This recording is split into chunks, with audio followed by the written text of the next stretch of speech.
দশম শ্রেণীর বাংলা ব্যাকরণের রিভিশনের এই পর্বে দেখো কিছু ছোট প্রশ্ন আলোচনা করছি।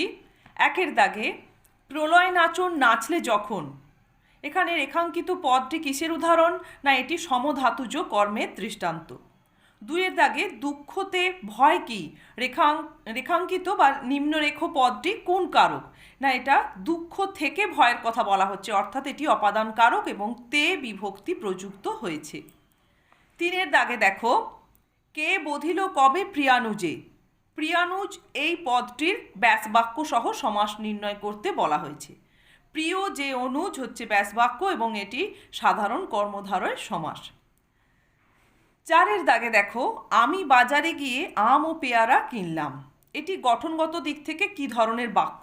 না, এটি একটি সরল বাক্য। এখানে দেখতে পাচ্ছ আমি কর্তা এবং সমাপিকা ক্রিয়া কিনলাম, একটি কর্তা একটি সমাপিকা ক্রিয়া রয়েছে, মাঝখানে গিয়েটা কিন্তু অসমাপিকা ক্রিয়া। 5 নম্বর দেখো, বিকার অর্থ প্রকাশক শব্দযোগে দ্বন্দ্ব সমাসের দৃষ্টান্ত চেয়েছে।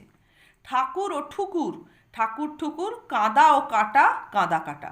তাহলে এই ঠাকুরের সঙ্গে ঠুকুরটা হচ্ছে এখানে বিকারময় শব্দ হিসেবে এসেছে, কাঁদার সঙ্গে কাটাটা কিন্তু বিকারময় শব্দ বা অনুকর শব্দ হিসেবে এসেছে।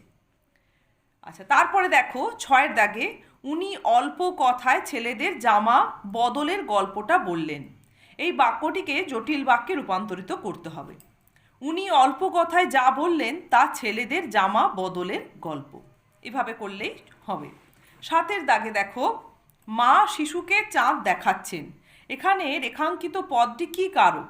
রেখাঙ্কিত পদটি কিন্তু কর্তৃকারকে কে বিভক্তি। তোমাদের এখানে একটা সন্দেহ হয় সবসময় যে কর্মকারক পেতে গেলে ক্রিয়াকে আমরা, বাক্যে সমাপিকা ক্রিয়াকে আমরা কি বা কাকে দিয়ে প্রশ্ন করি। তাহলে কি দিয়ে প্রশ্ন করলে চাঁদ আসছে, আর কাকে দিয়ে প্রশ্ন করলে শিশুকে আসছে। তাহলে তোমরা এটা অনেকেই ভাবতে পারো যে কর্মকারক হয়েছে, কিন্তু কর্মকারক নয়, এই পদটিতে কর্তৃকারক হয়েছে। কি করে বুঝবে? না, এই ক্রিয়াটি দেখে বুঝতে পারবে। এই ক্রিয়াটি বুঝিয়ে দিচ্ছে যে এখানে দুটি কর্তা রয়েছে, একটি হচ্ছে প্রযোজক কর্তা আর একটা হচ্ছে প্রযোজ্য কর্তা। যেহেতু মা নিজে দেখা ক্রিয়াটি সম্পন্ন না করে শিশুকে দেখাচ্ছেন, তাই শিশু এখানে প্রযোজ্য কর্তা এবং এটি কর্তৃকারকেরই দৃষ্টান্ত, আর এখানে কে বিভক্তি প্রযুক্ত হয়েছে।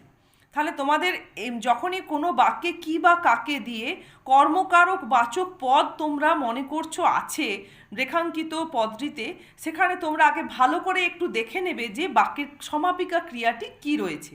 সেইভাবে তোমরা তখন নির্ধারণ করবে যে সেটি কর্তৃকারক না কর্মকারক হয়েছে। এরপরে 8এর দাগে দেখো, তদ্ধিতার্থক দ্বিগু দৃষ্টান্ত। 1 কড়ির বিনিময় কেনা 1 কড়ি, 3 কড়ির বিনিময় কেনা 3 কড়ি।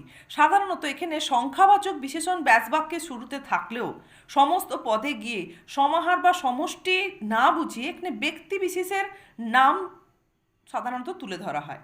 এই উদাহরণগুলোকে বলা হয় কি? তদ্ধিতার্থক দ্বিগুর দৃষ্টান্ত।